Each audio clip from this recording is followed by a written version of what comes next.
जय श्री राधे कृष्ण। आइए आज आप सब जानेंगे वर्ष 2026 में सकट चौथ का व्रत, तिलकुटा चौथ का व्रत कब धारण किया जा रहा है। तो जानेंगे व्रत के शुभ मुहूर्त के बारे में, पूजन समय के बारे में और इस दिन चंद्र दर्शन का, चंद्रोदय का क्या समय होगा।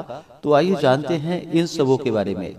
माघ मास कृष्ण पक्ष की चतुर्थी को इसे सकट चौथ, संकष्टी चतुर्थी, तिल चौथ, तिलकुटा चौथ आदि नामों से जाना जाता है। आप सभी भक्तों को तिलकुटा चौथ, तिल चौथ की ढेर सारी शुभकामनाएं। आप सभी के जीवन में भगवान गणेश की कृपा से आप सभी को सभी प्रकार के सुख तथा समृद्धि की प्राप्ति हो। सकट चौथ का व्रत, तिल चौथ का व्रत, इस दिन खास करके स्त्रियां अपने संतान की लंबी आयु के लिए, संतान की सुरक्षा के लिए, संतान की उन्नति के लिए तथा सभी प्रकार के मनोवांछित फलों की प्राप्ति के लिए व्रत को धारण करती हैं।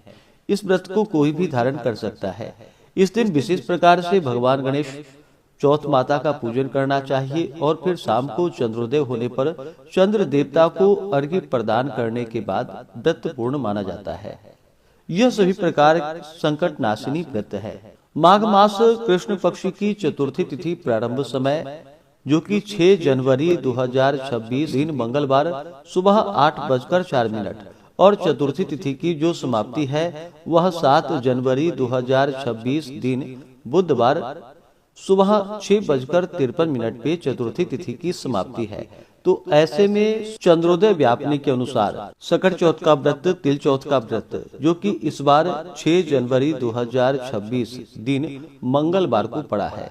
जब भी मंगलवार के दिन गणेश चतुर्थी का व्रत पड़ता है तो इसका और भी ज्यादा महत्व बढ़ जाता है और इसे अंगारकी चतुर्थी के नाम से भी जाना जाता है। तो इस बार 6 जनवरी मंगलवार के दिन सकट चौथ का व्रत पड़ रहा है जो कि यह अनंत गुना पुण्य फलदायी है। 6 जनवरी को ब्रह्म मुहूर्त का समय सुबह 5:24 से सुबह 6:19 तक होगा।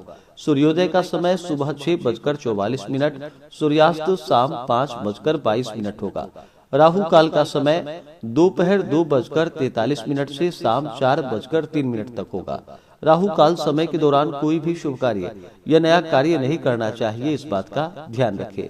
प्रातः काल पूजा का शुभ मुहूर्त सुबह 5:52 से सुबह 7:04 तक होगा। शाम को पूजा का शुभ मुहूर्त शाम 5:35 से शाम 6:57 तक होगा।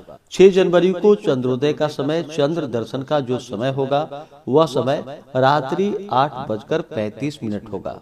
इस दिन पूरे विधि विधान के साथ जो कि दिन भर उपवास रहते हुए व्रत को धारण करना चाहिए, इसे निर्जला धारण करना चाहिए। जो उपवास नहीं रह पाते हैं, जिनका स्वास्थ्य सही ना हो, तो आप एक समय फलाहार ग्रहण करके व्रत को धारण करें।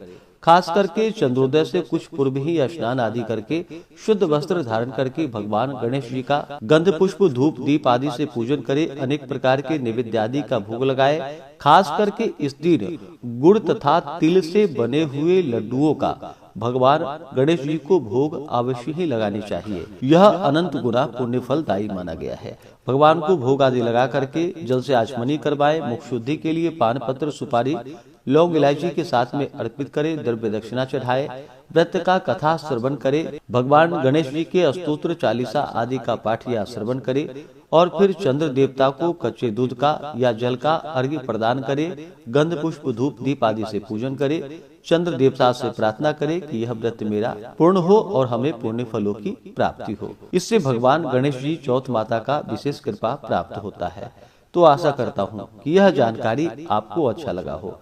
इसी प्रकार से ज्ञानवर्धक जानकारियाँ प्राप्त करते रहने के लिए, व्रत पूजा के बारे में जानने के लिए, कथा को सुनने के लिए चैनल पे अगर आप पहली बार आए हैं तो चैनल को लाल बटन दबा करके सब्सक्राइब करें। साथ में बेल आइकन घंटी को दबाएं ताकि आने वाली वीडियो का नोटिफिकेशन आपको समय से मिलता रहे।